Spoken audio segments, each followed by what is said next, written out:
Երեկվանից համացանցում ակտիվորեն քննարկվում են Նիկոլ Փաշինյանի տիկնոջ Աննա Հակոբյանի կրած զարդերը, որոնցով նա ներկա գտնվեց Սուրբ Ծննդյան պատարագին։ Խոսքն իտալական Կասատո բրենդի Աֆրոդիտե հավաքածուի զարդերի մասին է, որոնց ընդհանուր արժեքը գնահատվում է մոտ 8 միլիոն դրամ։ Արմատ մեդիան քաղաքացիների շրջանում այսօր հարցախույզ անցկացրեց հետաքրքրվելով, արդյոք կարող են իրենց թույլ տալ նման զարդեր կրել եւ ինչ կարծիք ունեն Հակոբյանի կրած զարդերի մասին։ Աննա Հակոբյանինն է, թող ինքը կրի, բան չունեմ ասելու, մեր թակուհին է, ամոթա որ ինքը ավելի էժան բան անի, հիմար բան գցվիզը, ակաժներին էլի, ամոթա մերն է, ինչի լավը չգցի, այդ մարդա սաման, մարդկանց է դիմավորում, թող լավը գցի ինքը, բայց ես իմ կնոջ համար չէի առնիք։ Ես չէիմ կրի տեն զարդ։ Ինչու։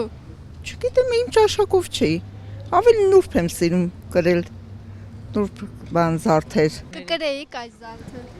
Չէ։ Ինչու։ Չգիտեմ, իմ ճաշակով չէ։ Ճաշակին ինգեր չկա։ Չէի գնի ձեր կնոջ համար։ Չէ։ Հաստատ չէ։ Ճիշտ ասած ուշադրիչ չեմ եղել, բայց շատ գեղեցիկ է։ Կրեիք։ Կկրեի։ Որնովերտանք օգտագործեմ։ Նորմալ է։ Մեր առաջի տիկինն է ճակերտների մեջ էլի տիկին չի։ Կկրեիք այս զարդը։ Որ ինքն է կրել երբևիցե սկի չի ուզենա ունենայի անկախ արժեքից։ Եթե չի գողաց այդ փողը, ուզում եմ 100 միլիոնից առնի։ Պրոբլեմ կա։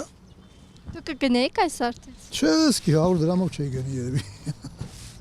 Իմ դուր չի գալի, եթե չի գալիս մա զերի տան գավաչովի կալեմ, այ քեզ բան։ Այս հատեղը զեն կառնեի կտայ բանագին, ոչ թե էսի կախի վրաս, այդ ինչ է ուզում դրանով ասի, ինքը մարդ է։